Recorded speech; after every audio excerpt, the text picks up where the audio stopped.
हर emotion करो celebrate एकदम Lallan top style में। आ गए हैं लल्लन टॉप स्टिकर्स जो आपको मिलेंगे बॉबल के कीबोर्ड पर। ऐसे स्टिकर्स के लिए डाउनलोड करें बॉबल कीबोर्ड। डाउनलोड लिंक पाएं डिस्क्रिप्शन में। नमस्कार, कैसे हैं आप लोग? हम ठीक हैं और हमारा नाम है सौरभ द्विवेदी और ये शो जो आप देख रहे हैं इसका नाम है लल्लन टॉप शो। आज आपको पहले एक कहानी सुनाते हैं। उस कहानी में हमारे देश के पहले राष्ट्रपति हैं, हमारे देश के सबसे बड़े उद्योगपतियों में से एक हैं, हमारे देश की एक हीरोइन है, जेल में बंद एक शातिर आदमी है। शुरू करें। हो सकता है कि आप में से कई युवाओं ने नाम सुना हो नटवरलाल का, कई ने हो सकता है ना सुना हो, पर याद हो। जीके के सवाल की तरह याद होगा कईयों को। भारत का सबसे बड़ा ठग कौन? नटवरलाल। कहते हैं कि उसने भारत के राष्ट्रपति डॉक्टर राजेंद्र प्रसाद से लेकर उद्योगपति धीरूभाई अंबानी तक के जाली दस्तखत करके लोगों को बेवकूफ बनाया था। किंवदंतियां चलने लगी। कोई कहता कि उसने विदेशी नागरिकों को ताजमहल बेच दिया, तो कोई कहता कि उसने संसद बेच दी। जाली ही सही, इतना बड़ा काम करने के लिए दिमाग तो चाहिए ही। अगर आप ये कहानी फॉलो नहीं कर पा रहे तो आपके लिए हमारे पास एक नई कहानी है, एक नए नटवरलाल की। नाम है सुकेश चंद्रशेखर। इस धोखे में मत रहिए कि सुकेश ने सिर्फ एक्ट्रेस जैकलीन फर्नांडिस को अपने फेर में फंसाया। कौन कौन फंसा था आप जानेंगे तो दांत तले उंगलियां दबा लेंगे। ये काम हम करेंगे आज दिन की बड़ी खबर में। सुप्रीम कोर्ट में हुई एक अहम सुनवाई के बारे में बताएंगे, विधायकों की तोड़फोड़ के बारे में बताएंगे, महंगाई के बारे में बताएंगे, देश की हर बात बताएंगे। पर सबसे पहले दिन का वीडियो।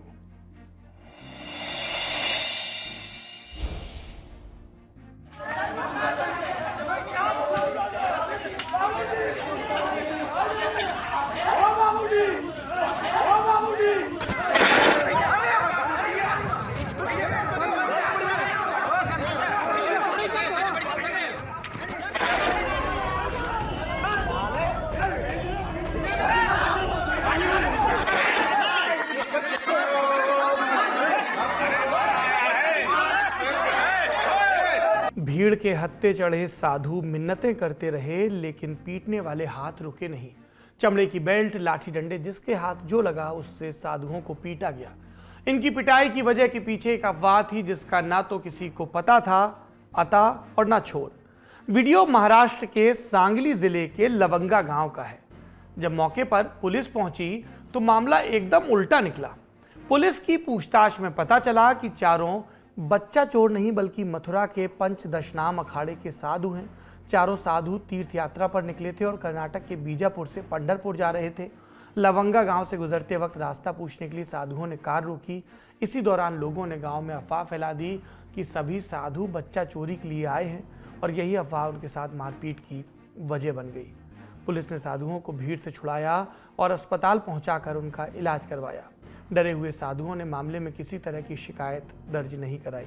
तब पुलिस ने स्वतः संज्ञान लेकर मामले की जांच शुरू की और अब तक 6 लोगों को गिरफ्तार किया जा चुका है। इस घटना को लेकर महाराष्ट्र में सियासत तेज हो गई। विपक्ष में बैठी पार्टियां बीजेपी को पालघर वाली घटना याद दिला रही हैं। कांग्रेस विधायक नाना पटोले ने इंडिया टुडे से बातचीत में कहा कि पालघर की घटना को बीजेपी ने बड़ा मुद्दा बनाया था, लेकिन अब वे कुछ नहीं बोल रहे। दरअसल अप्रैल 2020 में महाराष्ट्र के पालघर में भीड़ ने चोर होने के शक में 2 साधुओं समेत 3 लोगों की हत्या कर दी थी। उस वक्त बीजेपी विपक्ष में थी। उसने इस घटना को लेकर महाराष्ट्र की गठबंधन सरकार के खिलाफ मोर्चा खोल दिया था। बच्चा चोरी की बात करें तो इस अफवाह में अनजान लोगों से मारपीट की वारदात की खबरें सिर्फ महाराष्ट्र से नहीं पूरे देश से आ रही हैं। 6 सितंबर को यूपी के संत कबीरनगर में बच्चा चोरी के शक में एक साधु की पिटाई हुई थी। वीडियो भी वायरल हुआ था। यहां भी मामला अफवाह का ही निकला था। 8 सितंबर को बिहार के सीतामढ़ी में एक कार दुर्घटना का शिकार हुई। इस बीच किसी ने अफवाह फैला दी कि कार में सवार लोग बच्चा चोरी करने वाले हैं। इसके बाद भीड़ ने कार में बैठे 3 लोगों को पीट पीट कर अधमरा कर दिया था।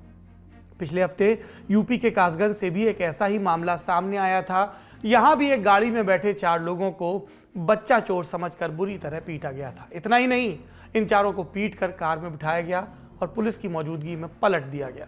बाद में पूछताछ में पता चला कि चारों बच्चा चोरी करने वाले नहीं बल्कि रिलायंस टावर पर टेस्टिंग का काम करने वाले कर्मचारी थे। इस तरह के मामले सबसे ज्यादा यूपी सामने आ रहे हैं। आज तक की रिपोर्ट के मुताबिक यूपी में पिछले 1 महीने के भीतर सिर्फ 7 जगहों पर बच्चा चोरी की वारदात हुई, जबकि 1 हफ्ते के भीतर ही यूपी में बच्चा चोरी की अफवाह के चलते मारपीट की 30 घटनाएं हुई, जिसमें 17 एफआईआर दर्ज करके 34 लोगों को गिरफ्तार किया गया। यूपी में हालत अब ये हो चली है कि कई शहरों में पुलिस फ्लैग मार्च निकालकर जनता से इस तरह की अफवाहों से सावधान रहने की अपील कर रही है। अलीगढ़ के डीआईजी दीपक कुमार ने तो यहां तक कहा कि बच्चा चोरी की अफवाह पर मारपीट करने वाले लोगों के खिलाफ एनएसए के तहत कार्रवाई होगी। फिलहाल यूपी में तेजी से सामने आ रही ऐसी घटनाओं पर ADG law and order Prashant Kumar ने क्या कहा, सुनिए।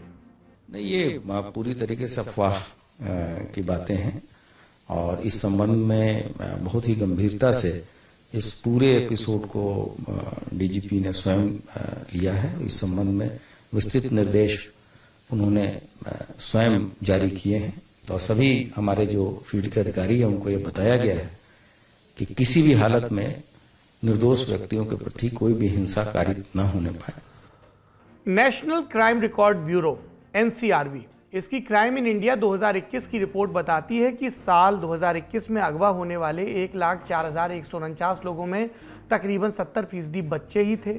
कुल 69,014 बच्चे अगवा हुए। यहाँ लिंग भी मायने रखता है, यानी जेंडर। अगवा हुए कुल मामलों में 85% महिलाएं और बच्चियां थीं। एक साल में किडनैपिंग के मामलों में तकरीबन 20% का उछाल आया है। इसीलिए सतर्कता समय की मांग है, लेकिन हमारी सतर्कता हमारे विवेक को ना खा जाए तो फिर वो सतर्कता नहीं होगी। अफवाहों पर ध्यान ना दें, कानून को अपने हाथ में कतई न लें। कोई संदिग्ध दिखे तो पुलिस को सूचित करें। यह था दिन का वीडियो। अब चलते हैं सुर्खियों की तरफ। पहली सुर्खी की ओर बढ़ने से पहले गोवा के मुख्यमंत्री प्रमोद सावंत का ये बयान सुनिए। भारत जोड़ो यात्रा स्टार्ट की थी। मुझे लगता है गोवा से कांग्रेस छोड़ो यात्रा स्टार्ट हो चुकी है। इसी तरह से पूरे देश भर में कन्याकुमारी से लेकर कश्मीर तक सभी लोग कांग्रेस को थोड़े थोड़े छोड़ रहे थे, अभी लमसम में छोड़ रहे हैं। इसी तरह से पूरे सभी छोड़ के भारतीय जनता पार्टी या बाकी जो राष्ट्रहित वाली पार्टी को जुड़ेंगे। कांग्रेस की भारत जोड़ो यात्रा पर मुख्यमंत्री सावंत ने ये तंज इसलिए कसा क्योंकि गोवा में कांग्रेस के 11 विधायकों में से 8 विधायक बीजेपी में शामिल हो गए हैं। इन विधायकों में पूर्व मुख्यमंत्री दिगंबर कामत और गोवा विधानसभा में विपक्ष के नेता माइकल लोबो भी शामिल हैं। बीजेपी में आने से पहले सभी 8 विधायकों ने मुख्यमंत्री प्रमोद सावंत से मुलाकात भी की। इस उलटफेर के बाद गोवा में कांग्रेस के अब सिर्फ 3 विधायक बचे हैं। राज्य में कांग्रेस विधायकों ने यह बगावत तब की जब राहुल गांधी देश भर में भारत जोड़ो यात्रा कर रहे हैं। दिगंबर कामत और माइकल लोबो के अलावा कांग्रेस के जो विधायक बीजेपी में शामिल हुए हैं उनके नाम हैं दलाइला लोबो, केदार नायक, रुडोल्फो फर्नांडिस, एलेक्सो सिकेरा, संकल्प आमोनकर और राजेश सरदेसाई।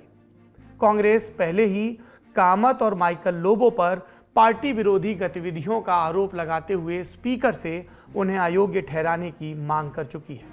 जुलाई में कांग्रेस ने दोनों पर विधायकों को तोड़ने का आरोप लगाया था। ये मामला अभी लंबित है। माइकल लोबो ने ही गोवा चुनाव में कांग्रेस के कैंपेन का नेतृत्व किया था।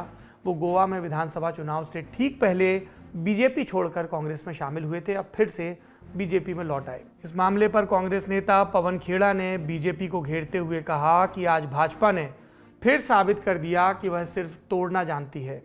हमारी भारत जोड़ो यात्रा से बौखलाई भाजपा ने गोवा में ऑपरेशन कीचड़ को अंजाम दिया। भारत देख रहा है। खेड़ा का नाराज होना लाजमी है, लेकिन यहाँ एक मजेदार बात का उल्लेख भी जरूरी है। गोवा में हर पार्टी के विधायक इधर से उधर और उधर से इधर होने के लिए बदनाम है। इसीलिए चुनाव से पहले जनवरी के आखिरी हफ्ते में कांग्रेस अपने प्रत्याशियों को पणजी के महालक्ष्मी मंदिर, बेम्बोलिम के होली क्रॉस श्राइन और बेतिम के हमजा शाह दरगाह ले गई थी, जहां इन्होंने कसम खाई थी कि अगर ये चुन लिए गए तो पार्टी में ही कार्यकाल पूरा करेंगे, दल बदल नहीं करेंगे। अब अगर इसे इंसान और भगवान के बीच एक सौदा माना जाए तो भगवान ने तो अपना वादा पूरा किया, लेकिन इंसान ने कन्नी काट ली। अब हो सकता है कि भगवान कहें, लगता है मेरी ही तपस्या में कोई कमी रह गई थी। गोवा में आज इतने बड़े राजनीतिक फेरबदल के बाद बीजेपी सरकार के समर्थन में 33 विधायक आ गए हैं। गोवा विधानसभा में 40 सीटें हैं। बीजेपी ने 20 पर जीत हासिल कर सरकार बनाई थी। सावंत सरकार को महाराष्ट्रवादी गोमंतक पार्टी यानी एमजीपी के 2 और 3 निर्दलीय विधायकों का समर्थन पहले से हासिल था। अब विपक्ष में कांग्रेस के 3, आम आदमी पार्टी के 2, गोवा फॉरवर्ड पार्टी और रिवोल्यूशनरी गोवंस पार्टी के एक विधायक हैं। गोवा कांग्रेस में ठीक इसी तरह की बगावत 2017 विधानसभा चुनाव के बाद भी हुई थी। जुलाई 2019 में कांग्रेस के 10 विधायक बीजेपी में चले गए थे। 2017 के चुनाव की बात करें तो कांग्रेस 17 सीट जीतकर सबसे बड़ी पार्टी बनी थी, फिर भी सरकार नहीं बना पाई थी। 13 सीट जीतने वाली बीजेपी ने निर्दलीय और क्षेत्रीय दलों के सहयोग से सरकार बना ली थी। वैसे जाते जाते ये भी बता दें कि गोवा के इस उठापटक के सूत्र लोग गुवाहाटी में खोज रहे हैं। अगली सुर्खी का रुख करते हैं। इसका संबंध है एक राहत देने वाली खबर से। उद्योग एवं वाणिज्य मंत्रालय ने अगस्त 2022 के लिए थोक महंगाई के आंकड़े जारी किए हैं।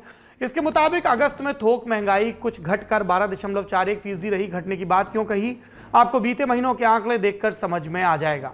मई में 16.63, जून में 16.23, जुलाई में 13.93, अगस्त में 12.41%। ये सारे आंकड़े फीसदी में हैं। ईंधन, स्टील, अनाज आदि के मामले में फैक्ट्री गेट पर जो थोक भाव होता है उसके आधार पर होलसेल प्राइस इंडेक्स यानी कि WPI तैयार किया जाता है। यही WPI थोक महंगाई का सूचकांक है। अभी हमने जो आंकड़े बताए उनके मुताबिक 3 महीनों में थोक महंगाई 3.5% के करीब कम हुई, लेकिन चिंता की बात यह है कि बीते 17 महीनों से ये डबल डिजिट में बनी हुई है। जुलाई 2022 के आंकड़ों से तुलना करने पर मालूम चलता है कि ईंधन के दामों में कुछ राहत मिली है, लेकिन खाने पीने की चीज़ों में दाम अब भी ज़्यादा बने हुए हैं। मिसाल के लिए सब्जियों के थोक दाम 22.29% बढ़ गए हैं। 12 सितंबर को ललन टॉप शो में आपने जाना था कि अगस्त 2022 के लिए खुदरा महंगाई बढ़कर 7% तक पहुंच गई थी। ऐसे में आप कंफ्यूज हो सकते हैं कि भैया जब थोक महंगाई घट रही है तो खुदरा महंगाई बढ़ कैसे रही है। तो इसका एक लाइन में जवाब यह है कि थोक महंगाई और खुदरा महंगाई साथ साथ बढ़े या घटें ऐसा ज़रूरी नहीं। और ज़रूरी क्यों नहीं, अगर आप ये भी जानना चाहते हैं तो आपको 12 सितंबर का खर्चा पानी देखना पड़ेगा। आपको ललन टॉप का ये रोज़ाना शो है जिसमें आर्थिक मामलों पर बात करते हैं। आज के शो के डिस्क्रिप्शन में इसका लिंक भी मिल जाएगा। हम इतना बता सकते हैं आज कि जिस तरह खुदरा महंगाई के लिए 4% को आदर्श माना जाता है, उसी तरह थोक महंगाई के लिए कोई आदर्श स्थिति नहीं है, लेकिन भारतीय बाजारों पर नज़र रखने वाले जानकार मानते हैं कि थोक महंगाई 10% के आसपास रहे तो उसे संतोषजनक माना जाएगा। इस हिसाब से फिलहाल थोक महंगाई ऊपर चल रही है, संतुष्टि की राह से और उस आंकड़े से भी। भारतीय रिजर्व बैंक की बात करें तो अपनी नीतियों को मुख्यतः ये खुदरा महंगाई को ध्यान में रखते हुए ही बनाता है, लेकिन उसके उठाए कदमों का असर थोक महंगाई पर भी पड़ जाता है। मिसाल के लिए बीते कुछ महीनों में RBI ने लगातार ब्याज दरें बढ़ाकर बाजार से नकदी समेटने की कोशिश की है ताकि महंगाई घटे। इसका थोड़ा थोड़ा असर अब थोक महंगाई के घटने में दिख रहा है, लेकिन अभी रास्ता बहुत लंबा है। आम ग्राहकों को राहत मिलने में अभी कुछ वक्त लग जाएगा। अगली सुर्खी, इसका संबंध है आर्थिक रूप से कमजोर वर्ग को मिले आरक्षण को सुप्रीम कोर्ट में मिली चुनौती से। सरकारी नौकरियों और शिक्षण संस्थानों में जो 10% EWS कोटा मिलने लगा है, उसके लिए नरेंद्र मोदी सरकार ने जनवरी 2019 में संविधान संशोधन नंबर 103 पास करवाया था। मुख्य मकसद था संविधान के अनुच्छेद 15 और 16 में बदलाव करना। जैसा कि दर्शक जानते हैं, अनुच्छेद 15 कहता है कि धर्म, नस्ल, जाति, लिंग या जन्म के आधार पर भेदभाव वर्जित है, और अनुच्छेद 16 कहता है कि राज्य द्वारा दी जाने वाली नौकरियों में सभी को बराबर मौका मिलेगा। भारत में अनुसूचित जाति, जनजाति और अन्य पिछड़ा वर्ग को दिए गए आरक्षण के लिए अनुच्छेद 15 और 16 में व्यवस्था की गई थी। यही काम EWS कोटे के संबंध में भी किया गया, लेकिन जब से ये कदम उठाया गया है तभी से विवादों में है। पहला विवाद तो इसी बात को लेकर था कि संसद में पेश करने से पहले इस कानून का मसौदा तैयार करने में क्या नियत प्रक्रिया का पालन हुआ या नहीं। भारत में प्री लेजिस्लेटिव कंसल्टेशन पॉलिसी है, जिसके तहत कानून बनाने से पहले संबद्ध मंत्रालयों के बीच विस्तृत विचार विमर्श होना चाहिए और इसका रिकॉर्ड भी रखना होता है। इसके बाद मसौदे पर आम लोगों से सुझाव मांगे जाते हैं। इन सब के बाद में फाइल केंद्रीय कैबिनेट के पास जाती है, जो इसे संसद में पेश करने या न करने का फैसला लेता है। आरोप है कि इस प्रक्रिया को बस नाम भर के लिए पूरा किया गया। मिसाल के लिए सरकार कहती तो है कि विधि मंत्रालय से भी चर्चा हुई थी, लेकिन उसका रिकॉर्ड नहीं मिलता। संबद्ध मंत्री तक का अप्रूवल फोन पर ही ले लिया गया था। जब कानून बन गया तब भी विवाद और आपत्तियां बनी रहीं, और जैसा कि आरक्षण जैसे भावनात्मक मुद्दे को लेकर लाजमी है, बात सुप्रीम कोर्ट तक चली गई। कुल 33 मामले हैं जिन्हें न्यायालय साथ में सुन रहा है। लेकिन सबसे प्रमुख नाम है जनहित अभियान का। इन सब ने संशोधन नंबर 103 की संवैधानिकता को चुनौती दी है, यानी जिस कानून से ईडब्ल्यूएस कोटे का रास्ता खुला उसी को खत्म करने की मांग की गई है। 5 अगस्त 2020 को सीजीआई एस ए बोबड़े की बेंच ने मामले को संविधान पीठ के हवाले कर दिया था, क्योंकि न्यायालय को इस बात पर विचार करना है कि 50% आरक्षण की सीमा किन परिस्थितियों में लांघी जा सकती है और क्या महज आर्थिक आधार पर आरक्षण दिया जा सकता है, और इन दोनों बातों के संदर्भ में क्या ईडब्ल्यूएस कोटा संविधान की मूल भावना के विपरीत जा रहा है, इस पर विचार। भारत के मौजूदा सीजीआई यूयू ललित ने पहले ही कह दिया था कि वो संविधान पीठ में होने वाली सुनवाइयों को गति देना चाहते हैं और ये मामला 13 सितंबर के रोज लिस्ट कर दिया गया। सुनवाई करने वाली पीठ में CJI UU Lalit, justice Dinesh Maheshwari, justice S Ravindra Bhat, justice Bela M Trivedi और जस्टिस जेबी पादरीवाला शामिल हैं। 13 सितंबर को ख्यात शिक्षाविद प्रोफेसर मोहन गोपाल सुनवाई में शामिल हुए। उन्होंने पीठ से कहा कि ईडब्ल्यूएस कोटा आरक्षण के मकसद को सर के बल खड़ा कर देता है। आरक्षण पिछड़े वर्गों को प्रतिनिधित्व देने के लिए लाया गया था, लेकिन ईडब्ल्यूएस इसे आर्थिक कल्याण की स्कीम बना देता है। फिर यह भी है कि इससे पहले दिए गए आरक्षण में जाति महज पिछड़ेपन की पहचान स्थापित करती है। आरक्षण इसलिए दिया जाता है क्योंकि संबद्ध व्यक्ति सामाजिक और शैक्षणिक रूप से कमजोर माना गया, लेकिन ईडब्ल्यूएस के तहत आरक्षण अगड़ी जातियों तक सीमित कर दिया गया है। इसीलिए यह संविधान पर एक हमले की तरह है। अन्य याचिकाकर्ताओं की तरफ से पेश हुए वकीलों ने इस बात को रेखांकित किया कि ईडब्ल्यूएस जिस वर्ग को प्रतिनिधित्व देने की कोशिश कर रहा है उसे पहले से काफी प्रतिनिधित्व मिला हुआ है। आज इस मामले में फिर सुनवाई हुई। वरिष्ठ वकील पी विल्सन ने जिरह के दौरान याद दिलाया कि ईडब्ल्यूएस को लेकर 2016 में गुजरात में एक अध्यादेश लाया गया था जो संविधान संशोधन नंबर 103 की नकल की तरह था। इसे गुजरात हाईकोर्ट में चुनौती मिली और ये वहीं खारिज भी हो गया था। आज हुई दलीलों के बाद न्यायालय ने सुनवाई को 15 सितंबर तक के लिए मुलतवी कर दिया है। आखिरी सुर्खी, 15 और 16 सितंबर को उज्बेकिस्तान के समरकंद शहर में शंघाई कोऑपरेशन ऑर्गेनाइजेशन यानी एससीओ समिट होगी, यानी बैठक होगी। इसमें कुल 8 मेंबर हैं permanent: Tajikistan, Uzbekistan, Kyrgyzstan, Kazakhstan, रूस, चीन और भारत। इसीलिए भारत से प्रधानमंत्री नरेंद्र मोदी, चीन के राष्ट्रपति शी जिनपिंग 15 सितंबर को समरकंद में मौजूद होंगे। क्षेत्रीय सहयोग बढ़ाने, आतंकवाद पर नकेल कसने आदि पर जो बैठकें होंगी उसमें ये दोनों नेता शामिल होंगे। अभी ये साफ नहीं कि क्या दोनों के बीच कोई द्विपक्षीय वार्ता भी होगी। दरअसल इसकी उम्मीद इसलिए जगी क्योंकि एससीओ समिट से ठीक 2 दिन पहले लद्दाख में भारत और चीन के बीच तनाव एक और बिंदु पर कम हो गया। पेट्रोल पॉइंट 15 यानी गोगरा पोस्ट हॉट स्प्रिंग इलाके में डिसएंगेजमेंट हुआ है, यानी सेनाएं कुछ पीछे हटी हैं। ऐसे में कयास लगने लगे कि दोनों नेताओं की संभावित बैठक के लिए माहौल तैयार करने की कोशिश हो रही है, लेकिन अभी इस बाबत आधिकारिक ऐलान नहीं हुआ है। दर्शक जानते हैं कि 2020 के अप्रैल से लेकर अब तक पूर्वी लद्दाख में भारत और चीन आमने सामने हैं।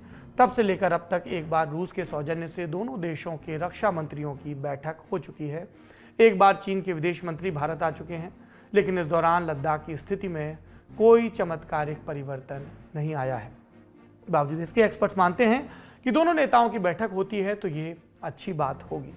चर्चा ये भी है कि इस मीटिंग के दौरान, एससीओ की मीटिंग के दौरान भारत और पाकिस्तान के मुखिया भी मिल सकते हैं, और खबर तो ये भी है कि ईरान से जो तेल आयात के प्रतिबंध हैं उसमें भी कुछ रियायत दी जा सकती है।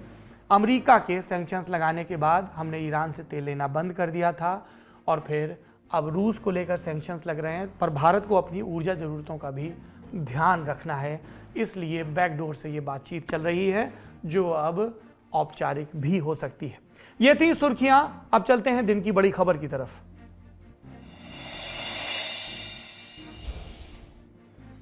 क्या आप कल्पना कर सकते हैं एक अपराधी देश के किसी बड़े नेता से करोड़ों की ठगी कर जाए, किसी राज्य के मुख्यमंत्री का पोता बनकर लोगों को चूना लगाए, मशहूर एक्ट्रेसेस को फंसाए, और सबसे बड़ी बात कि वो अपराधी जेल में बैठकर 200 करोड़ रुपए की ठगी एक बड़े व्यापारी के घर से कर जाए। कल्पना से परे हैं ये कहानियां और किरदार भी, पर सत्य हैं। नाम सुकेश चंद्रशेखर।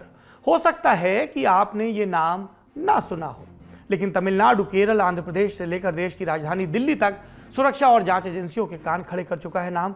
कानूनी भाषा में उसे फ्रॉड कहा जा रहा है और खबरों की दुनिया में कॉनमैन या ठग। इतना परिचय काफी नहीं तो अब कुछ तस्वीरों पर नजर डालिए जो बीते दिनों खूब वायरल थी। बॉलीवुड की मशहूर एक्ट्रेस जैकलीन फर्नांडिस के साथ नजर आ रहा ये शख्स है सुकेश चंद्रशेखर। दर्शक जानते हैं चंद्रशेखर से जुड़े मामलों में जैकलीन भी ईडी के रडार पर हैं। एक मामले में आरोपी भी बनाया गया। जांच आगे बढ़ी तो उन पर ठगी के पैसे से महंगे गिफ्ट लेने का आरोप पत्र तैयार हुआ। 200 करोड़ रुपए की जालसाजी के मामले में आज जैकलीन को पूछताछ के लिए दिल्ली बुलाया गया। दिल्ली पुलिस की आर्थिक अपराध शाखा, अंग्रेजी में कहें तो इकोनॉमिक ऑफेंस विंग यानी EOW ने उन्हें पूछताछ के लिए बुलाया। घंटों पूछताछ की। ये तस्वीरें उसी वक्त की हैं जब वो पूछताछ के लिए दफ्तर जा रही थी। This is the allegation on you. What do you have to say?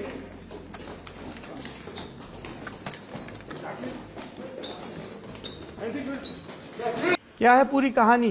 कैसे एक बड़ी एक्ट्रेस पर गिरफ्तारी की तलवार लटक रही है? कैसे सुकेश चंद्रशेखर नाम के महाठग ने लोगों को करोड़ों का चूना लगाया? विस्तार पर आए उससे पहले आज के घटनाक्रम को बता देते हैं जिसकी वजह से हमने इसे आज बड़ी खबर बनाया। सुकेश फिलहाल दिल्ली की जेल में बंद है। जैकलीन को आज उसके सामने बिठाकर पूछताछ के लिए बुलाया गया था। सूत्रों के मुताबिक जैकलीन से कुल 39 सवाल पूछे गए। मसलन वो सुकेश को कैसे जानती हैं, उनकी बैंक डिटेल्स क्या हैं, क्या वो ठगी में शामिल थीं, ऐसे सवाल। आज तक से जुड़े संवाददाता तंसीम हैदर की रिपोर्ट के मुताबिक जैकलीन ने बताया कि सुकेश से उनकी पहली बार बात फरवरी 2021 में व्हाट्सएप कॉल के जरिए हुई। अप्रैल 2021 से दोनों की बातचीत रोजाना होने लगी। क्या जैकलीन ने सुकेश चंद्रशेखर से कोई गिफ्ट लिया? इस पर जैकलीन ने जवाब दिया कि उन्होंने सुकेश से कई गिफ्ट लिए। इसमें mini Cooper car, limited edition perfume से लेकर महंगे जूते, डायमंड ईयररिंग्स और ब्रेसलेट जैसे गिफ्ट शामिल हैं। हालांकि जैकलीन ने यह भी कहा कि उन्होंने मिनी कूपर कार वापस लौटा दी थी। जैकलीन ने दिल्ली पुलिस को बताया कि जून 2021 में वो पहली बार सुकेश से मिली थी। सुकेश ने जैकलीन को मुंबई से चेन्नई लाने के लिए प्राइवेट जेट भेजा था। चेन्नई के हयात होटल में मुलाकात हुई। अगले दिन प्राइवेट जेट से वो वापस मुंबई लौटी। एक हफ्ते बाद फिर से दोनों की मुलाकात हुई।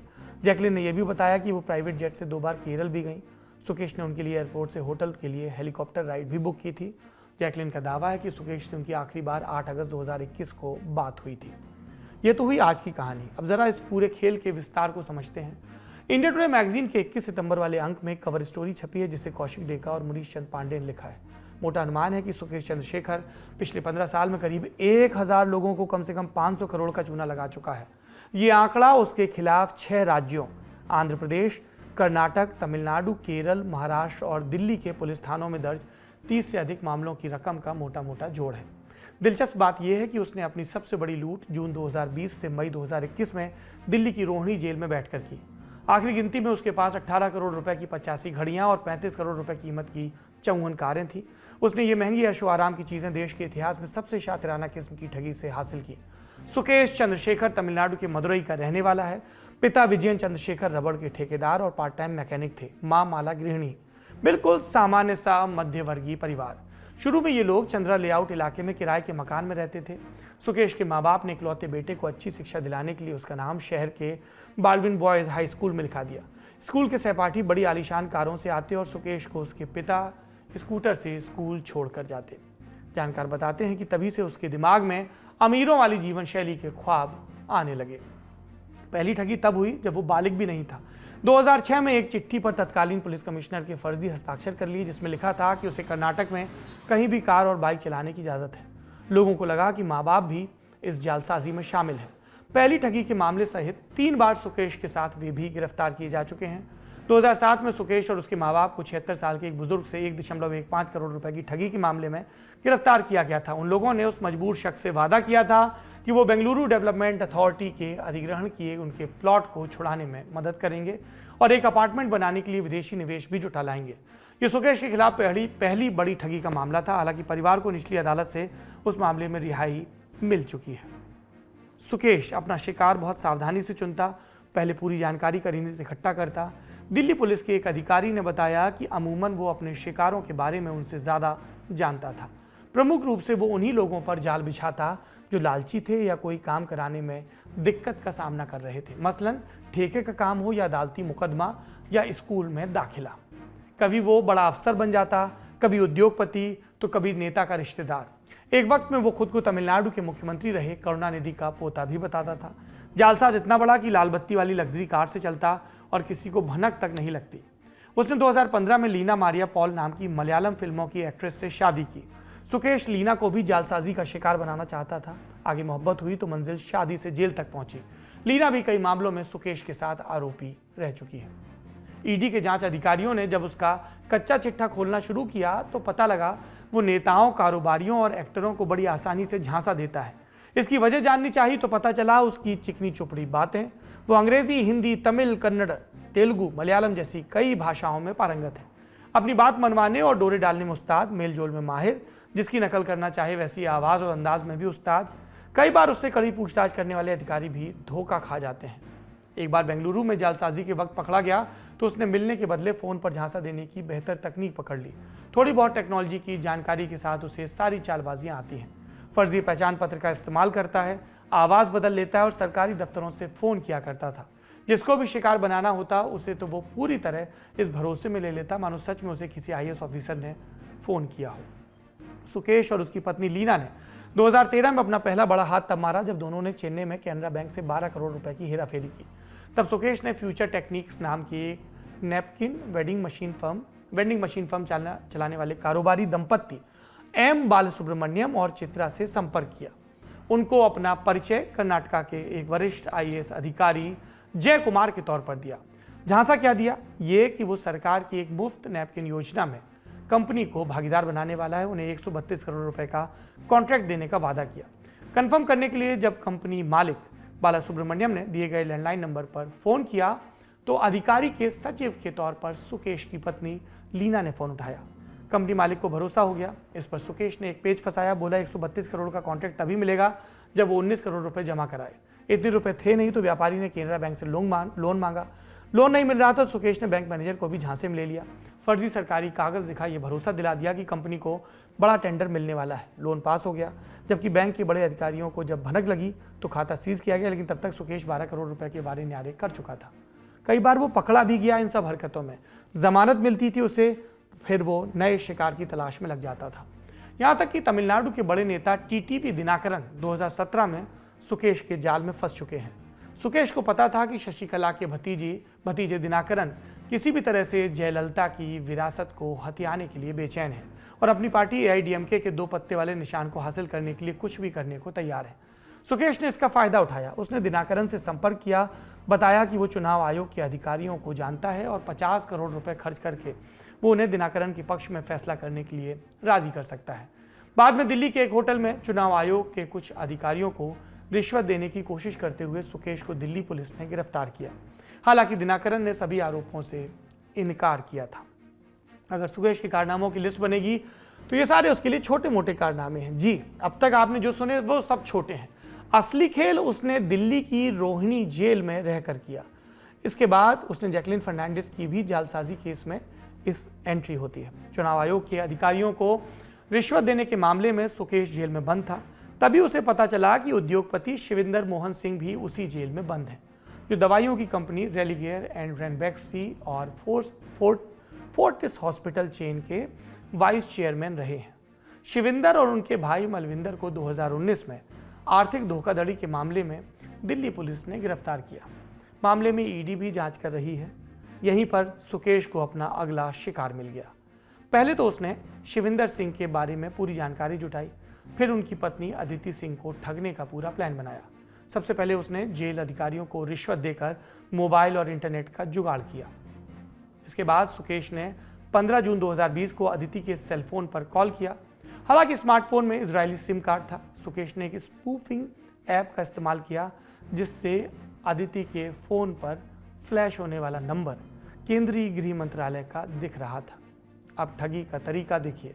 वो अदिति से केंद्रीय कानून सचिव अनूप कपूर के तौर पर अपना परिचय करता है। अदिति से कहता है कि वह प्रधानमंत्री कार्यालय के निर्देश पर फोन कर रहा है। स्वास्थ्य सेवा में शिविंदर की विशेषज्ञता को देखते हुए सरकार उन्हें कोविड पर एक उच्च समिति में शामिल करना चाहती है और इसीलिए जेल में बंद व्यवसायी को जल्द से जल्द जमानत दिलाने में मदद करना चाहती है। सुकेश ने दिन में इसके बाद फिर अदिति को फोन किया। इस बार उसने अपना परिचय एक नए नाम पर दिया, अभिनव के रूप में। कहा कि मैं अनूप कुमार का अवर सचिव हूं और उनके परिवार की मदद की सरकार की मंशा को फिर दोहराया भी। फोन पर 2-3 बार बात करने के बाद अभिनव बने सुकेश ने अदिति से पार्टी फंड में 20 करोड़ रुपए का योगदान करने को कहा। अदिति पति को छुड़ाने के लिए झांसे में फंस गई। भुगतान 2 किश्तों में किया गया। पहला 1 करोड़ रुपए हांगकांग से और 19 करोड़ रुपए दिल्ली में नकद दिए गए, जिसे सुकेश के 2 साथियों ने लिया। इसके बाद सुकेश और पैसे मांगने लगा। वो शिविंदर और उनके बच्चों के बारे में बहुत सी सटीक व्यक्तिगत जानकारियों के बारे में भी बताने लगा। इससे अदिति को डर लगने लगा कि वो वास्तव में उनके पति और बच्चों को नुकसान पहुंचा सकता है। उसने अदिति को इतना डरा दिया कि पति और बच्चों से इसकी चर्चा किए बिना पैसे के जुगाड़ में लग गई। गहने बेचे, दोस्तों परिवार वालों से उधार लिया, निवेश समेत सारी संपत्ति को दांव पर लगा दिया। इसके बाद हुआ ये कि अदिति ने 2020 के मई से 2021 के बीच सुकेश को 40 ट्रांजैक्शन में 200 करोड़ रुपए का भुगतान किया। इतने ट्रांजैक्शन पर ईडी को शक हुआ। चूंकि अदिति के पति और फोर्टिस के वाइस चेयरमैन रहे शिविंदर तो पहले से ईडी की रडार पर थे, तो जांच शुरू हुई और मामला खुला। इसी मामले की जांच के दौरान कानूनी एजेंसियों को महंगे तोहफे देने के शौक के बारे में जानकारी मिली जो दंग करने वाली थी। सुकेश का ये शौक था।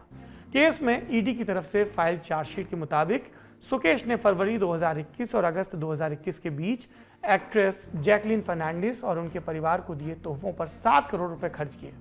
दोनों की कुछ अंतरंग तस्वीरों के आधार पर एजेंसी का मानना है कि उनके बीच रोमांटिक रिश्ते थे। हालांकि जैकलीन ने इससे इनकार किया है। फिलवक्त जैकलीन इस केस में ईडी और दिल्ली पुलिस की रडार पर है। आरोप है कि उन्हें जालसाजी के बारे में पता लगने के बाद उन्होंने महंगे तोहफे लिए। जैकलीन का पक्ष कहता है कि उन्हें जालसाजी के बारे में पता ही नहीं था। फिलहाल जांच जारी है। एक और बात, जैकलीन नहीं, उसने कई दूसरी एक्ट्रेसेस को भी फंसाने की सुकेश ने कोशिश की। लिस्ट में नाम किन किन एक्ट्रेसेस के हैं? नोरा फतेही, जानवी कपूर, सारा अली खान और भूमि पेडनेकर। लेकिन उन्होंने तोहफे लेने से मना कर दिया, इसलिए बच गई ये सारी एक्ट्रेस। आज के लल्लन टॉप शो में इतना ही। शुक्रिया, शुभ रात्रि। लल्लन टॉप का सबसे ठस, ठेठ और ठसकदार बेबी आ गया है लल्लन टॉप का पॉडकास्ट, जिसका नाम है बाजा, और ये बजेगा सिर्फ लल्लन टॉप ऐप पर।